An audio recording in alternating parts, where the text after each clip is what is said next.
السلام علیکم ورحمۃ اللہ وبرکاتہ۔ اعوذ باللہ السمیع العلیم من الشیطان الرجیم من ہمزہ ونفخہ ونفثہ۔ بسم اللہ الرحمن الرحیم۔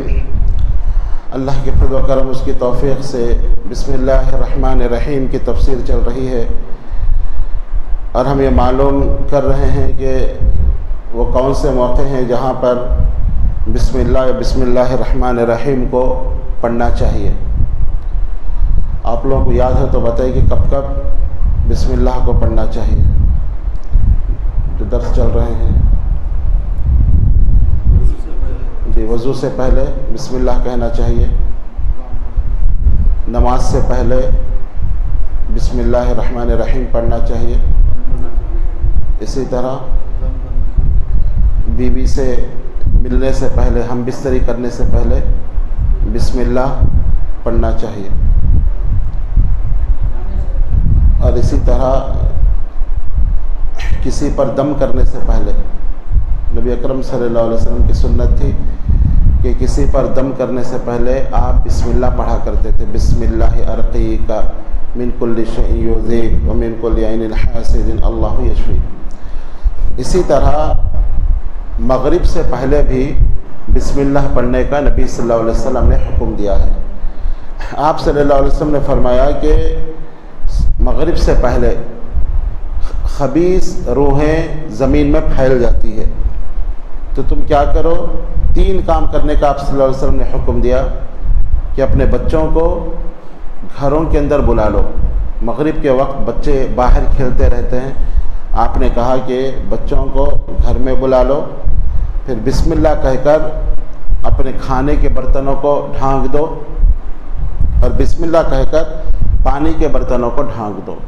یہ 3 کام نبی اکرم صلی اللہ علیہ وسلم نے کرنے کا حکم دیا، اس لیے کہ جس برتن پر بسم اللہ کہہ کر ڈھانکا جاتا ہے شیطان اس برتن کو کھول نہیں سکتا، جس پانی پر بسم اللہ کہہ کر ڈھانک دیا جاتا ہے شیطان کھول نہیں سکتا۔ اگر ڈھانکنے کے لیے کچھ پلیٹ وغیرہ بھی نہ ملے تو کچھ لکڑی وغیرہ سے بھی بسم اللہ کہہ کر اگر لکڑی بھی اس پہ رکھ دیں تب بھی مسئلہ حل ہو جائے گا۔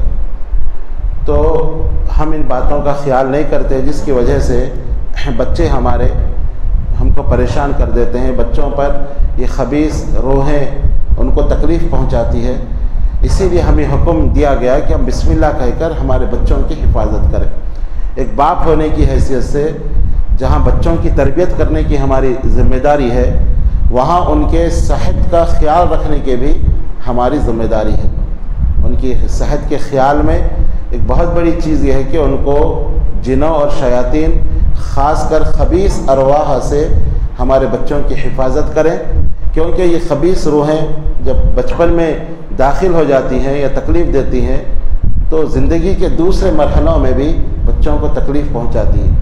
بزنس اور کاروبار میں تکلیف، بے برکتی ہونا، پریشانیاں آنا، یہ سب اثرات یہ بچپن سے ہی ہوتے ہیں۔ ماں باپ اگر صحیح تربیت کریں اور بچوں کا صحیح خیال رکھیں تو یہ خبیث روحیں جو تکلیف پہنچاتی ہے ان سے زندگی کے دوسرے دور میں بھی بچے محفوظ رہ سکتے ہیں۔ تو یہ ہماری ذمہ داری ہے کہ اس طرف خاص توجہ کریں۔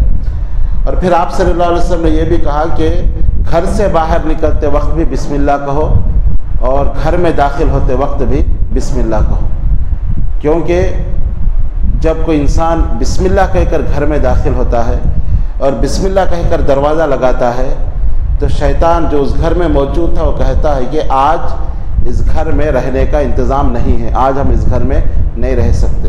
اور بسم اللہ بول کر جب انسان کھاتا ہے تو شیطان یہ کہتا ہے کہ آج اس گھر میں کھانے کا بھی انتظام نہیں ہے۔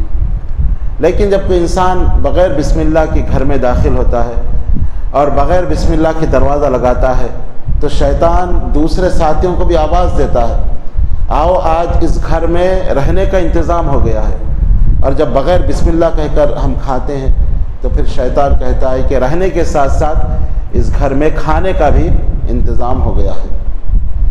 اس لیے ہم کو حکم یہ دیا گیا کہ بسم اللہ کہہ کر کھانا کھائیں، اور اگر بسم اللہ کہنا بھول جائیں، کھانے کے دوران یاد آئے تو بسم اللہ اولہ و آخرہ، کہ اس کے اول اور آخر میں بسم اللہ، تو اس طرح کے الفاظ ہم کہیں۔ نبی اکرم صلی اللہ علیہ وسلم خاص کر بچوں کو کھاتے وقت بسم اللہ کہنے کا حکم دیتے تھے۔ ایک صحابی ہیں، وہ کہتے ہیں کہ میں چھوٹا سا بچہ تھا اور نبی اکرم صلی اللہ علیہ وسلم کے گھر میں، چونکہ وہ ام سلمہ رضی اللہ عنہا کے بیٹے تھے جو ابو سلمہ سے پیدا ہوئے تھے، اللہ کے نبی صلی اللہ علیہ وسلم نے جب ام سلمہ سے نکاح کیا تو وہ چھوٹے سے لڑکے جن کا نام عمرو تھا غالباً، وہ ام سلمہ کے ساتھ نبی صلی اللہ علیہ وسلم کے گھر آ گئے اور اللہ کے نبی کے زیر نگرانی پرورش پانے لگے۔ جب وہ کھانے لگے تو برتن میں اس طرف ادھر ادھر ہاتھ کو وہ رکھنے لگے، چونکہ بچے جیسے کھانا کھاتے ہیں۔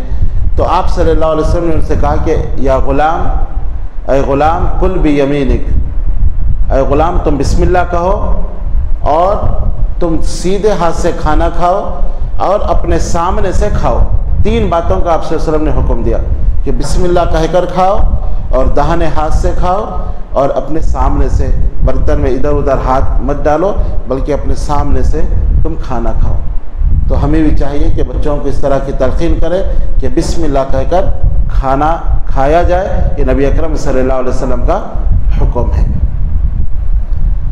اور بھی اس کے علاوہ بسم اللہ کب کب ہم کو کہنا چاہیے، انشاءاللہ کل کے درس میں اس کی تفصیل آئے گی۔ اللہ تعالیٰ سے دعا ہے کہ صحیح معنی میں قرآن و حدیث کو سمجھنے کی ہمیں توفیق عطا فرمائے۔ آمین یا رب العالمین، وآخر دعوانا الحمد للہ رب العالمین۔